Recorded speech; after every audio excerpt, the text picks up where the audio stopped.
Hello and welcome back to another Max MSP tutorial. I'm Andrew Robinson, and in this video we are going to learn some more absolute basics of Max MSP. Specifically, some very useful utility objects. These things are going to be a lifesaver because what they do is control or manage data flow in very certain ways. That's going to fix a lot of issues and bugs you may be having with your patches, or it's going to let you achieve like new levels of programming that you've never gone to before. So let's jump right into it. The very first thing we need to talk about today is the gates and switches, because object is essential for controlling data flow. Let's start. The gate object, you just create a new object and you type in gate, and you can either not define a number or you could define a number. And when you define a number, you're going to create outlets, that many outlets for that number. So in the first one, we didn't define any number and we have just one outlet. But in the second one, we defined 3 and we have 3 outlets. And if you typed in 10, you'd get 10 outlets. If you typed in 20, you'd get 20 outlets. However many outlets you need, the gate will create those many outlets for you. That's what changes about the gate. And what is never going to change is this top row right here. You will always have this left inlet, which is going to be a cold inlet, and if you hover over it while the patch is unlocked, it says this inlet, if it receives a 0, it closes the gate. Non-zero opens the gate outlet. This inlet, our hot one, is the incoming gated messages. And this outlet is gate output 1, which is currently closed.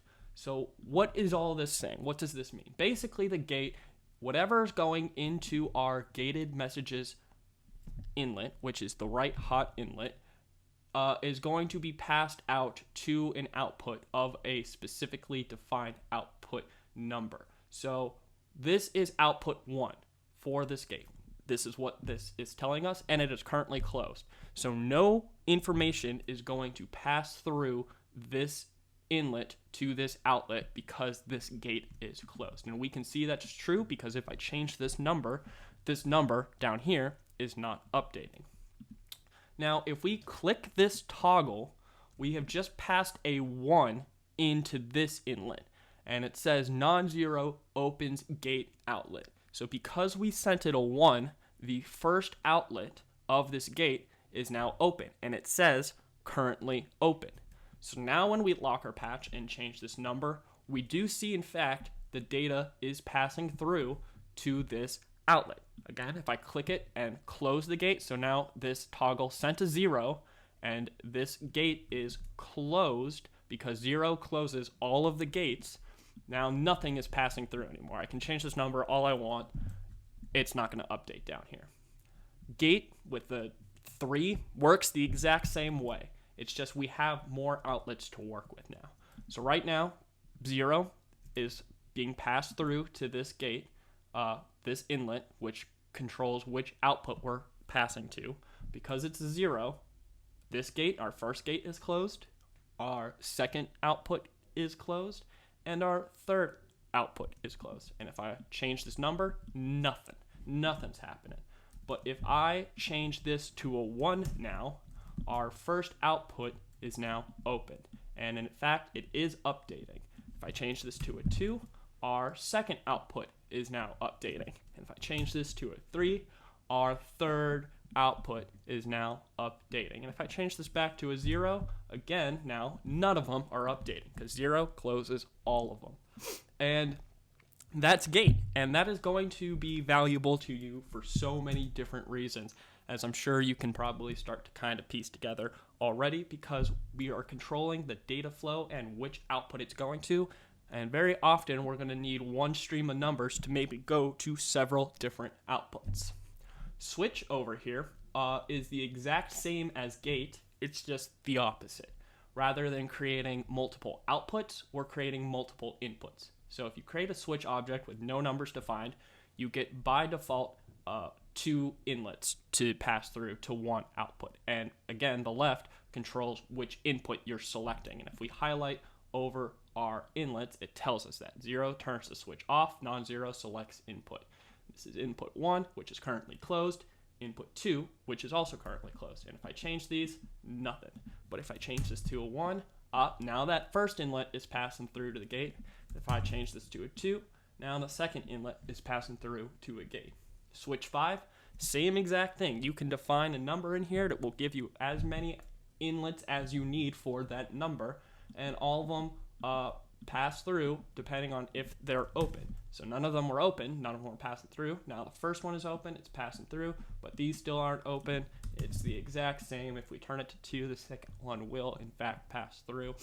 And yeah, super useful, because maybe you have one output where you have 10 or however many streams of numbers all coming into it, and you need to control which one is coming in at one time. Switch is going to be your friend for that.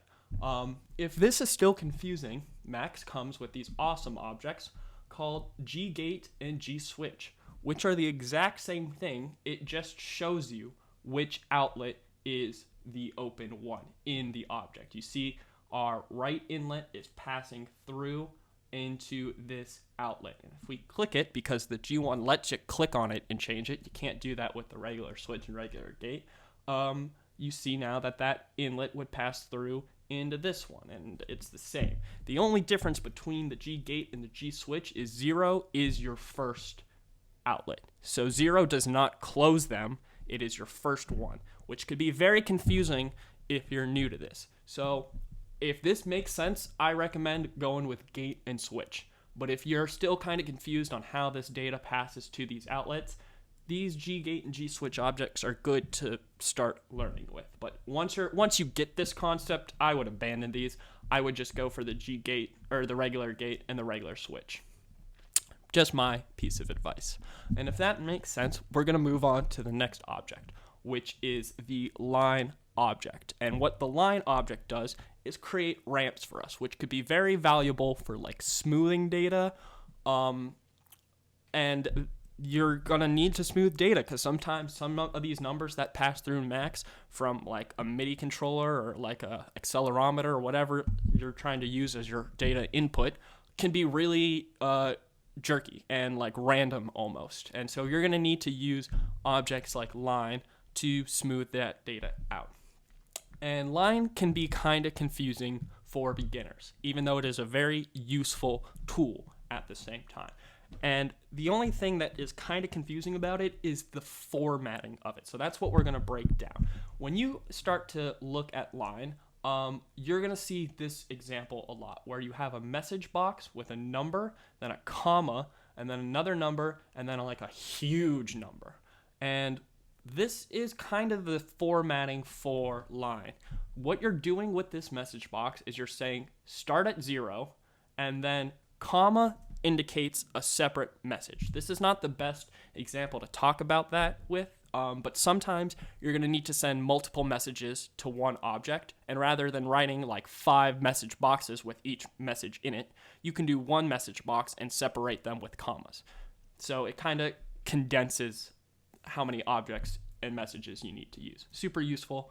So all we're doing is we're sending one message that says start at 0, and then a second message that says go to 1 in 2,000 milliseconds. So that's 2 seconds. And if we click this, we see in fact it goes from 0 to 1 in 2 seconds. I can click it again, it goes back to 0, up to 1 in 2 seconds. And so then the opposite would be, okay, let's start at 1 and then go back down to 0 in 2 seconds. And you see that also works. So we can go down to 0, go back up to 1, go back down, and just back and forth. And we're creating this nice ramp that will always take 2,000 milliseconds or 2 seconds to get there.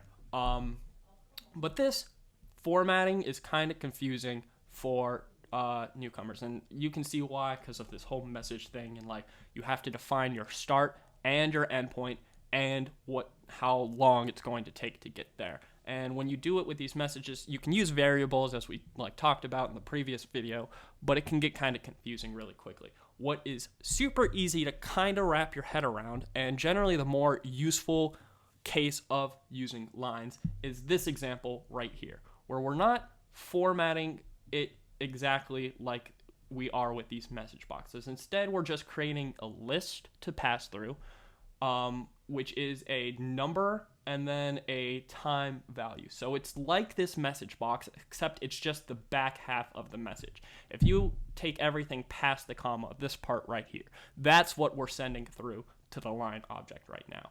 And when you do it this way, it's going to go from wherever it was last.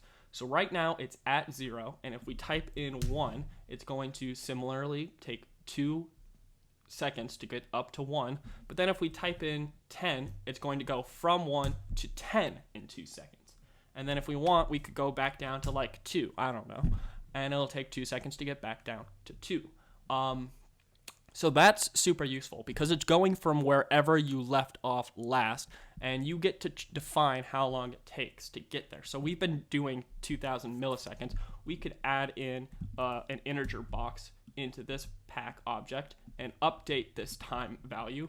Let's say 4,000, so it'll be 4 seconds. So now 2, and let's type in 4 here. So it'll go from 2 to 4 in 4 seconds.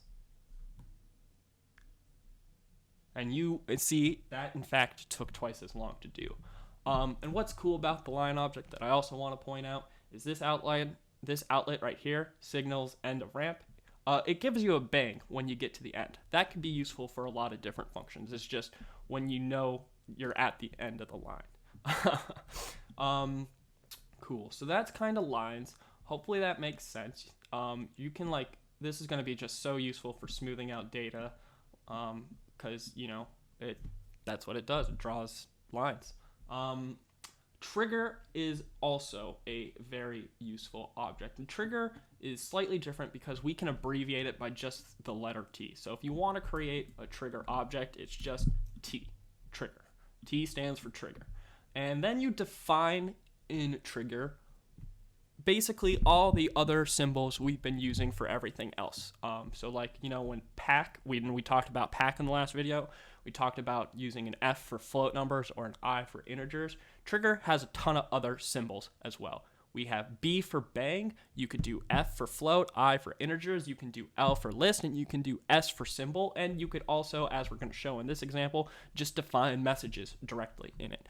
And what bang does is, depending on how many things you define in it, it's going to give you an outlet for all of those things, and it's going to perform these events sequentially from right to left. So we have a T with 4 B's in it.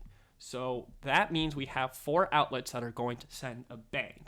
And so when this trigger object receives input, whether it be a bang or anything, it's going to send 4 bangs out in this order of right to left. So this bang first, this second, this third, this last. And it happens so fast that it looks like it's all at the same time, but it's not. It went in this order. And this is very important because Max has a very weird function because of how it's graphical. Because we're doing things graphically, we have like an X and a Y axis that is our screen that we can create objects and do codes in it. And Max is just a simple programming language, so it still has to do things in a very specific order. That's just, the limitations of computers right now. So the order of functioning for Max MSP is right to left and then bottom to top. And that can confuse a lot of people when you get started programming with Max MSP, because you can program something correctly and it might not work the way you want it to because you have the object over here on the right side of the screen and it's performing its function first before whatever you have going on over here, and because it's doing it in the wrong order, it's not working the way you would expect it to. That is what trigger is supposed to fix. It makes sure things happen in a very specific order so you can get the exact result you want. And this example here is just showing, it works with other symbols, so we don't have to define things. We can use a float, and it's going to pass that float number out of all the outlets, but it's going to go this one first, this one, and then this one. And maybe the most helpful example of the function of this trigger object working right now is this one, where we have several different things defined. We're passing a list into the trigger via this pack object, but the trigger has a bang defined by this B, the word hey, and then a list defined by this L. So, and it's all going into this print message. So I'm going to open up the Max console real quick because print prints things to the Max console, and it's very helpful for debugging because it's going to show us the order that these things pop up in, which is very useful. So I'm going to change this value to, let's say, 100. It's going to update this list, and that list is going to pass through, and then it's going to send a bang, and then hey, and then our list. And it just did it, and we can see in the console over here that is true. The bang came out first, which is that B, and our first outlet. The hey came out second through our second outlet, and our list of 100, 1, 100, which is what our pack is showing, is the third thing to have come through. So there you go. This print is showing that we have all these things coming through. They're all different, but they're all being triggered in the proper order by the trigger object. Trigger is maybe so far the most confusing object I think I've shown to wrap your head around.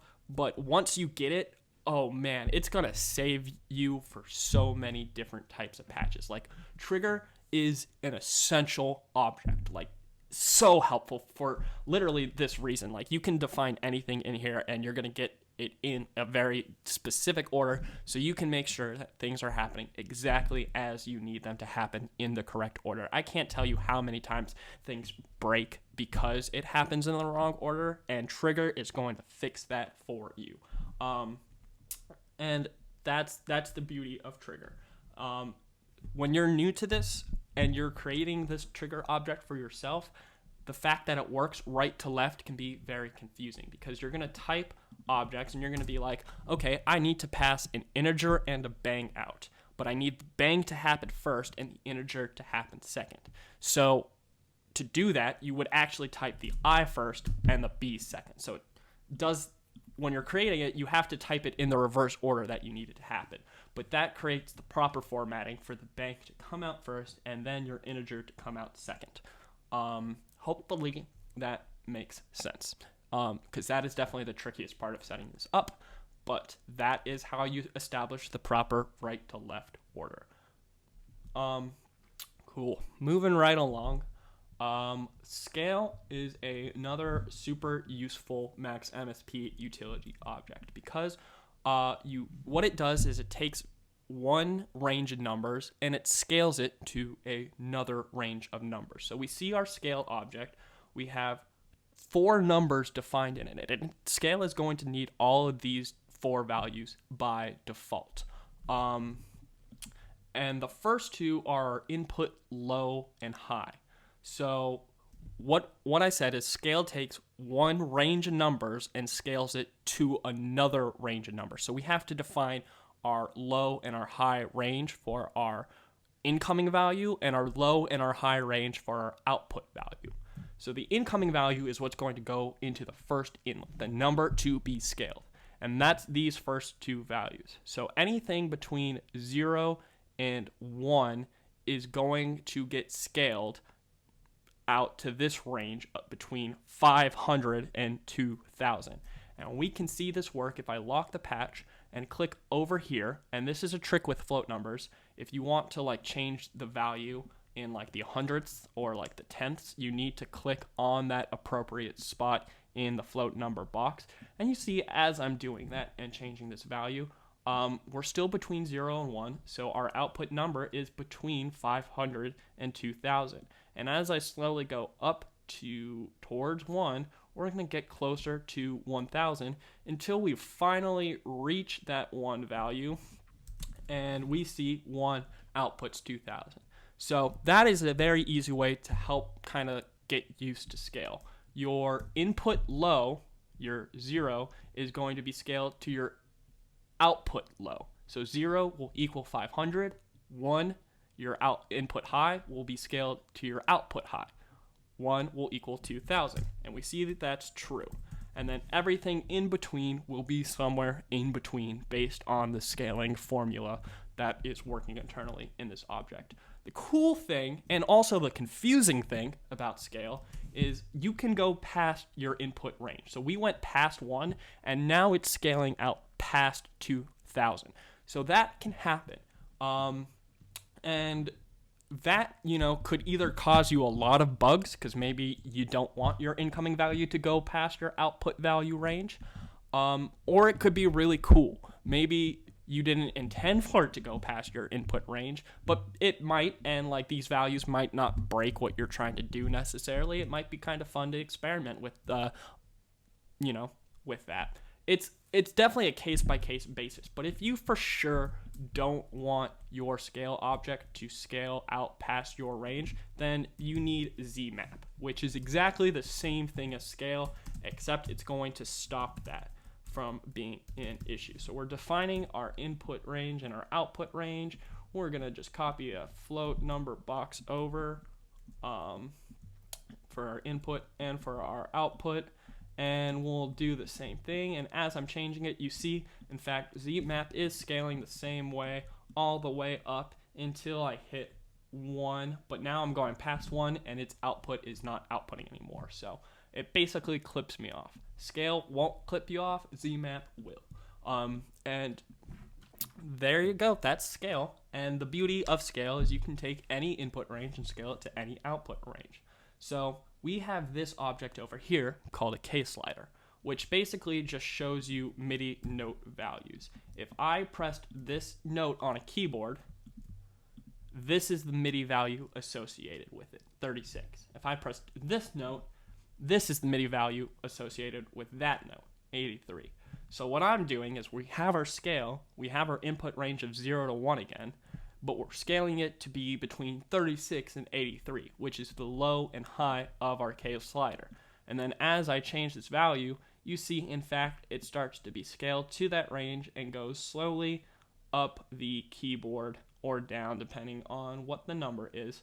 But you can scale any range to be any range, and for that reason, scale is an incredibly useful object, because we just took basically any random value between 0 and 1 and made it a MIDI note just this easily. Like, that is really cool already. Like, you can do so much musical stuff with just this.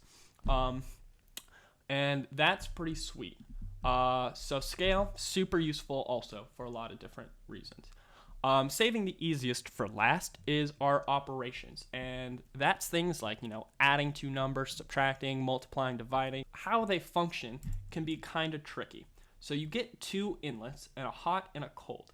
The left inlet is your active inlet. So whatever goes into this inlet, it's going to add this value to whatever is either defined here or what you've updated in your right inlet. So you're adding this value to this value. But this is the hot inlet, so this is what's going to perform the mathematical operation. So right now we're adding 3.8 to 0, and we're getting 3.8 back. If I update that 0 to another number, because this is a cold inlet, it's not doing the mathematical operation. We have to change this number now. And we did, and you see 3.81 plus 6.3 is 10.11.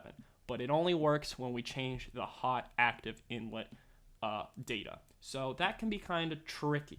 And that is where this trigger object, again, is going to come in handy, my friend, because it lets us fix this problem. We can, in this example, we could do what we were doing. We could add a number to the active hot inlet, and it's going to add that value to this value or this value, whichever one is most recently updated. So we're not doing 9 plus 0, it's 9. But if we want this value to also trigger the arithmetic operation, you can stick a trigger object in there, and you can say BF for bang float, or I if you were using integer numbers instead. Doesn't really matter. But what's going to happen is the float number is going to pass out first to this inlet and update that inlet, and then that bang is going to come out this outlet immediately after and trigger this object to add. So it updates our cold inlet and then triggers the operation. That is a super useful example of trigger, and you see it is working, because now when we change this number, that float number is being passed through, and that bang is telling it to add it to whatever this last number was. And so now we are adding 9 to 2.3, and it's 9.23. And we can change this number, and we see it is, in fact, adding it to this number, and we can change this one, and that's also triggering it to add. So if you needed both of these to be hot active inlets, trigger is going to fix that for you. And that is why I cannot stress enough how awesome trigger of an object is. Here's another example. We're just multiplying in this 1.1 times 6, because you can define the values in the object is 6.6. And so that's all we're doing. Rather than using this inlet to update this number, which is totally okay, we're just hard coding it into the object by default. And yeah, tons of mathematical operations, all your basic arithmetic stuff you can think of, there is an object for, and beyond. We will probably get into that more in a further video on logic, but just know that you can do math, and Max is math, and math makes Max work. So let's learn these operation objects. The only other thing I'm going to point out about these objects right now at this step is you got to be very careful with defining float numbers. If you have an object like here where we have this float 0 decimal defined, it knows to work with float numbers because we're defining it as a float number. If we didn't have that, it's going to think all of these incoming numbers are integers, and we're going to only get integers as a return value, not the floats. So you got to make sure to define them with a decimal if you want it to work with float numbers. So by default, safe to say, always good to, instantiate your addition object as like plus 0, or your multiplication object is like, times 1. So it's just ready to go and work with floats. Just don't forget that decimal there. And with that in mind, we have talked about all of the objects so far, all these super useful utility objects. So let's look at this extreme example over here, which is sort of somewhat using every single object, kind of in a weird way, but in a way that I think demonstrates the function of the object pretty well. So let's break it down. Some of these objects we did not talk about today. We've talked about them in our previous videos. So just remember that as well. And what we're starting with here, basically what this object does is we have these 6 words. Hello, how has your day been? And we are packing them into a list down here where you see each word is going to have its own inlet, and it's going to output it. But what we're doing is we're going to pack these words back into this list in a random order. So this random object is going to output a random value between 0 and 5 because it's 1 less than what we defined. This cell object is looking for those incoming numbers. It's going to send out a bang out of each outlet depending on receiving the proper value. So 0 is going to send a bang here to our hello. 1 is going to send a bang to our how. 2 is going to send a bang to our has. 3 to your. 4 to day. 5 to Ben. And it's going to then pack them into this in a different inlet randomly via our gate. So this gate is receiving a random value as well, which is telling a random one of these inlets to open, and that word is going to pass through one of those random inlets to rearrange this sentence. So you can see we started with hello, how has your day been? But right now, because of when it was running, it changed to your how your has hello been, which is pretty cool.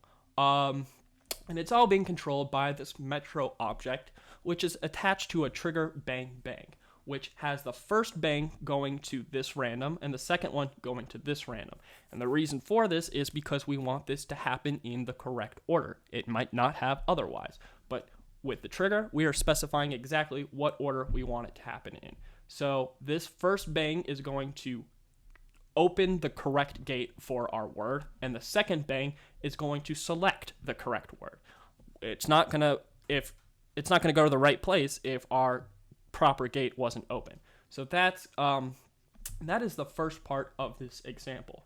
Then down here, just for fun and showing this example of some math, some scale, and a line, we have we're just taking our 2 random values that we're creating, we're adding them together.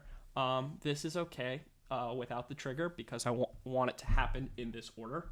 And whatever that random value is, which is now going to be between 0 and 10, is going to be scaled to a MIDI note range, as we saw, a velocity value range, which is between 0 and 127, and something we'll talk about more as we get into the audio portion of the beginner series, and then a note duration value, which again we will also talk about more as we get into the audio duration.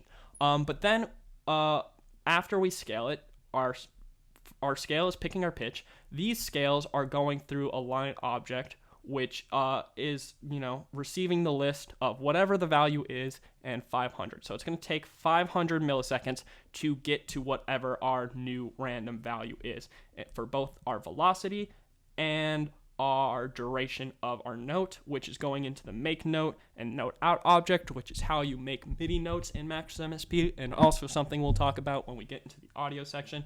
And if I just zoom out a little bit, click and turn this on, we can hopefully hear that and see it going. We are rearranging our poem with a new word every half a second. And every time it picks a new word, it is playing a note. So we're generating this beautiful poem and this beautiful music.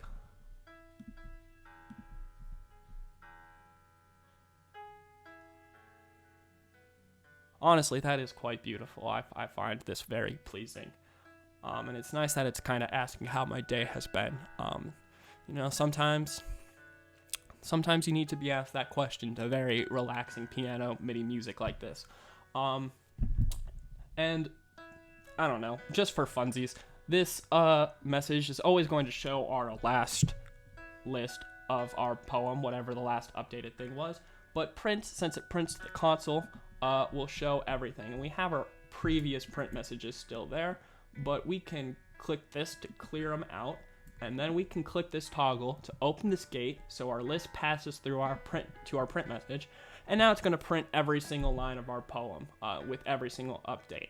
So we can see the iteration of this poem grow as we listen to this pleasing music. And I don't know, something's very beautiful and artistic about this. And I think that's pretty cool. So I'm going to cap it with that. I hope you guys definitely got something out of this tutorial. I feel like these objects are super useful for beginners, but they're also pretty complicated to wrap your head around if you're new to Max MSP. So I hope these explanations make sense. This is probably something you're going to have to reference again and again until you really start to get used to how these objects work and how to use them, because there are going to be a lot of different cases where they're applicable.